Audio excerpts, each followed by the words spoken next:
Soyez les bienvenus en ce 5e dimanche de Carême.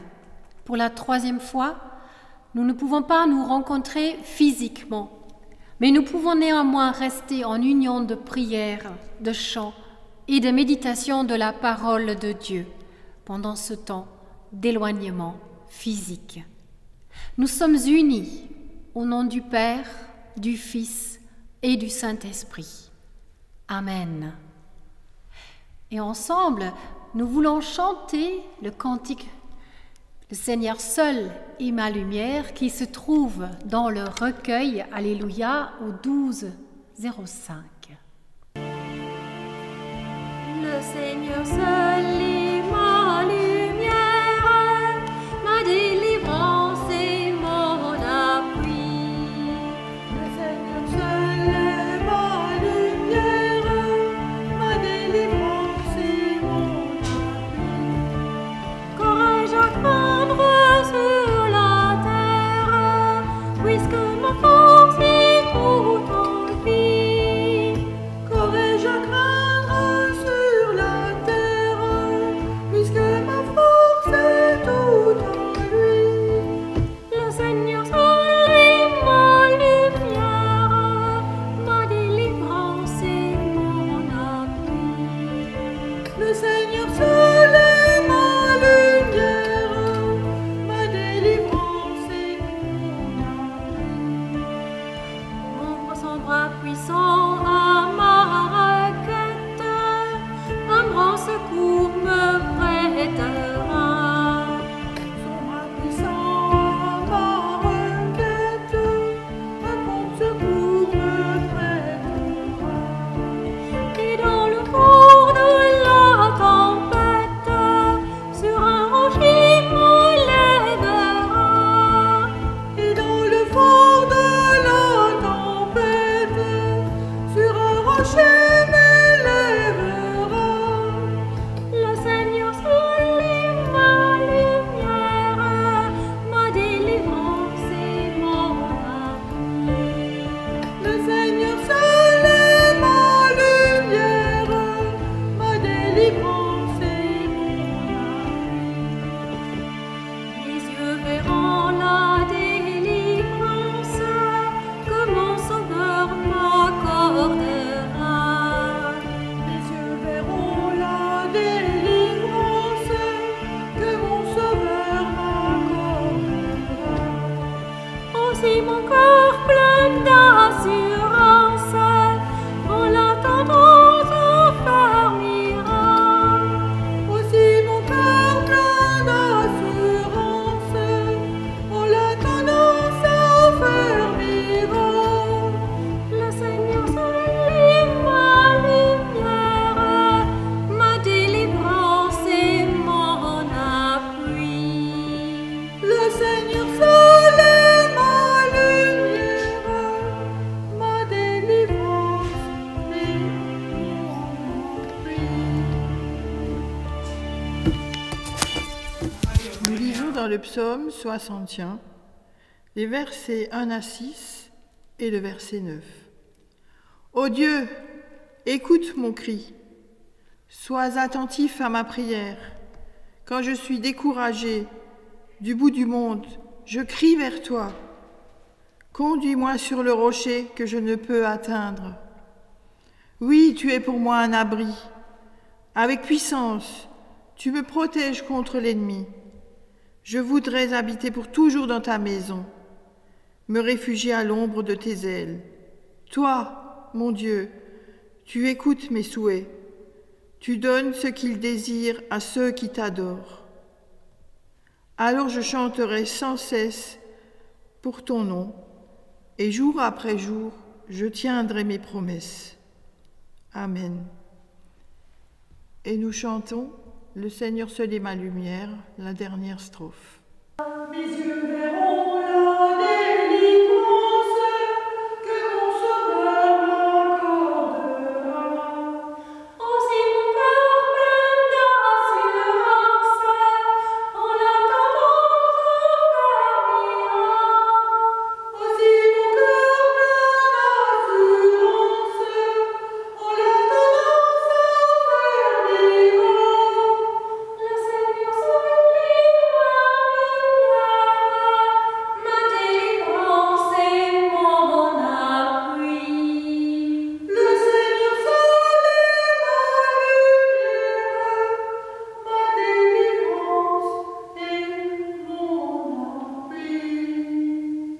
Écoutons la parole de Dieu dans l'Épître aux Hébreux au chapitre 13 à partir du verset 14.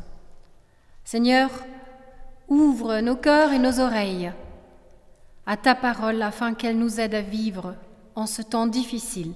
Au nom de Jésus-Christ. Amen. Sur la terre, nous habitons une ville qui ne durera pas, mais nous cherchons la ville qui existera plus tard.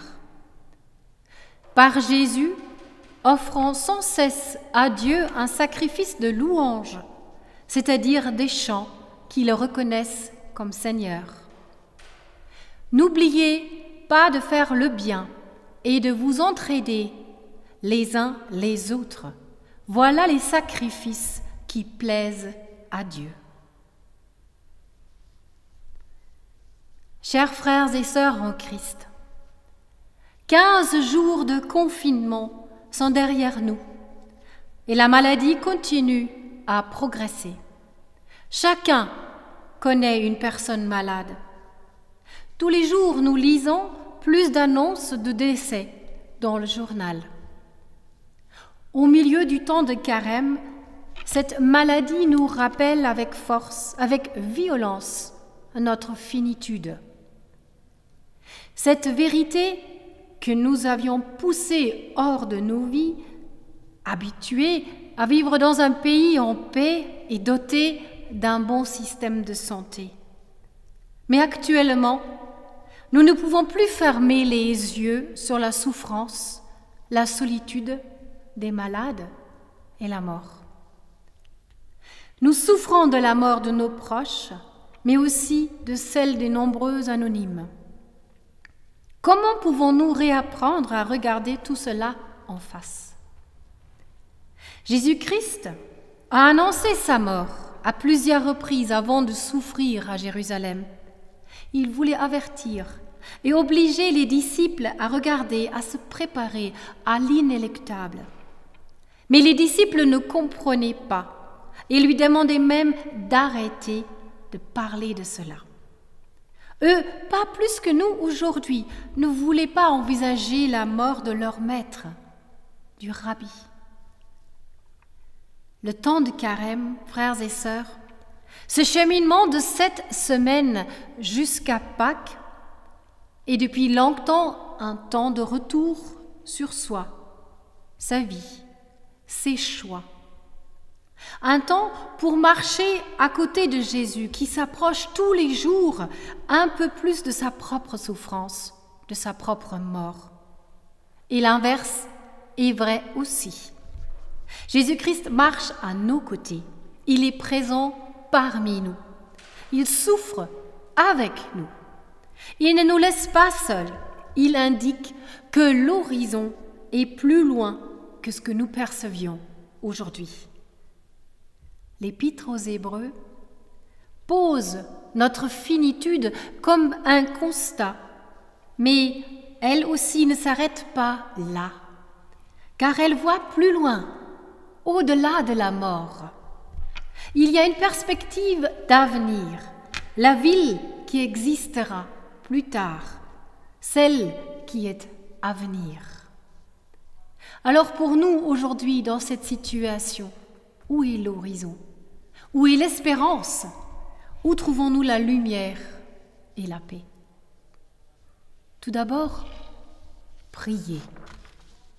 Depuis le début du confinement, des initiatives à prier ensemble se multiplient, à distance, bonne distance bien sûr, sur Facebook ou par téléphone. Tous les soirs, ainsi à 18h, un temps de chant, de musique et de prière en lien avec notre situation sont proposés sur un groupe de Facebook. Un temps pour se poser, se reposer. Un temps pour reprendre des forces avec d'autres. Prier, voilà un premier et puissant remède contre l'angoisse et l'inquiétude. Le psalmiste que nous avons entendu au début de ce moment traverse une crise grave et il trouve l'espérance, la lumière et la paix dans le souvenir de Dieu et de ses promesses. Toi, mon Dieu, dit-il, tu écoutes mes souhaits. Il implore pour le guider, pour le protéger. N'est-ce pas cela qui nous permet aussi de retrouver un peu de calme intérieur dans ce monde en souffrance, de prier, d'implorer Dieu, de lui rappeler ses promesses? Voilà ce qui peut être un premier pas vers la lumière, vers l'espérance. Et il y a cette confiance que la situation ne durera pas pour toujours. Il y aura une fin. Alors, ce sera l'occasion de chanter tous ensemble, réunis, épaule contre épaule, au temple, à l'église, la louange du Seigneur. Et puis, un deuxième remède, c'est rire. Tourner la mort en dérision. Oui, bien d'autres initiatives existent pour véhiculer des messages positifs, encourageants. Il suffit de regarder ce qui se passe sur les plateformes numériques des collèges et des lycées, de voir les chants de louanges qui y circulent comme forme de photos, de bourgeons, de fleurs, d'encouragement, des petits mots humoristiques aussi. Oui, rire, ça fait du bien.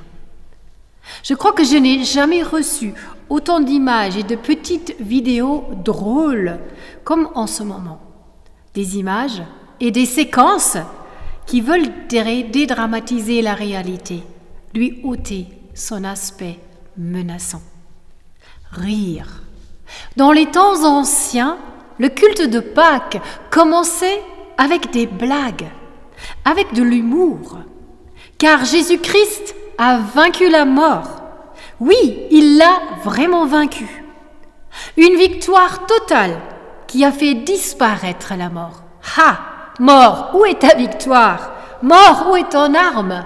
Écrit déjà l'apôtre Paul aux Corinthiens. Et puis, troisièmement, agir. N'oubliez pas de faire le bien, de vous entraider les uns les autres. Voilà les sacrifices qui plaisent à Dieu. Comment faire en ce temps de confinement? Tout d'abord, il y a le téléphone. Et puis, il y a la poste. Vous pourriez écrire des vraies lettres, comme autrefois, vous savez, avec de l'encre et du papier. Et puis, il y a le voisin, ou la dame âgée, en face, qu'il faudrait soutenir. À faire des courses aussi, peut-être, pour l'ami handicapé, ou l'autre qui est confiné parce que, justement, il est en quarantaine de la maladie.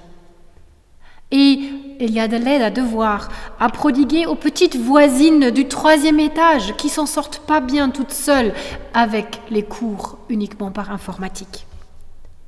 Coopération et entraide peuvent nous aider à supporter les effets négatifs du confinement, peuvent nous aider à les atténuer. L'histoire d'ailleurs nous en donne une magnifique illustration. Dans les premiers siècles du christianisme, les païens de l'Empire romain adhéraient en partie à la foi chrétienne parce qu'elle pratiquait l'égalité et le réconfort spirituel aux personnes défavorisées, notamment les esclaves, les minorités et les femmes. Mais les habitants de cet empire adhéraient aussi à la foi chrétienne parce qu'ils donnaient de l'eau et de la chaleur aux Romains infectés par la peste et d'autres maladies. Ils en ont aidé beaucoup à survivre quand la société romaine abandonnait les citoyens et les laissait mourir seuls. Ils ont ainsi appliqué ce que nous lisons comme exhortation dans l'Épître aux Hébreux. Nous avons trouvé la paix, un antidote à la peur et au stress liés au confinement, en nous tournant vers ceux qui ont besoin de nous, en faisant sourire autour de nous, en priant et en implorant Dieu. Et ceci, d'autant plus encore que la période difficile va certainement encore durer un long moment. Alors, chers frères et sœurs, j'aimerais terminer avec une citation de Albert Einstein, prix Nobel de la paix, et vous laisser cette parole pour la semaine. Il a dit « Combien singulière est notre situation sur cette terre. Chacun de nous est là pour une courte visite. Il ignore pourquoi, mais il croit souvent sentir un dessein transcendant. Nous sommes là pour les autres hommes. Tout d'abord pour ceux dont le sourire et le bien-être sont la condition entière de notre propre bonheur.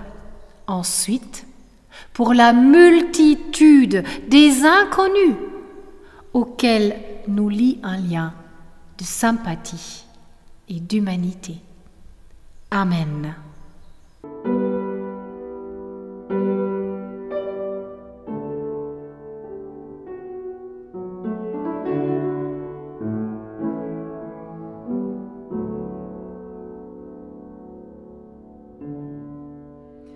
Jésus est au milieu de nous, son regard s'abaisse sur nous, sa douce voix l'entendez-vous. Je veux vous bénir tous, je veux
Seigneur, à notre dépens, nous réapprenons à quel point notre vie est fragile. Nous redécouvrons ce que les anciens savaient, que nous sommes de passage sur la terre. Pourtant, tu nous ouvres le chemin vers la vie éternelle. Là où l'inquiétude, la peur nous menacent, tu nous offres la confiance. Là où l'écoulement du temps nous oppresse, s'allonge, tu nous ouvres à l'entrée. Pardonne-nous quand le découragement nous gagne et préserve en nous la foi. Seigneur, écoute et prends pitié. Amen.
kigashibuka kikera imbuto humura haracyari ibyiringiro haracyariho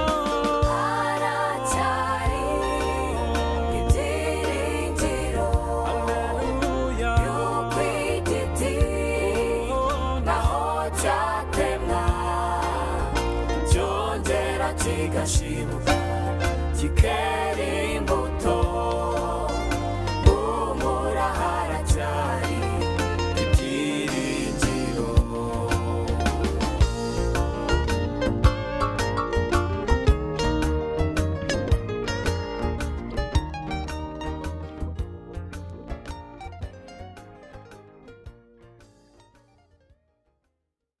Frères et sœurs, allez dans la paix, restez dans la paix et recevez la bénédiction de Dieu. Que le Seigneur vous bénisse et vous garde. Que le Seigneur fasse pour vous rayonner son visage et vous fasse grâce. Que le Seigneur vous découvre sa face et vous donne sa paix. Amen. Amen.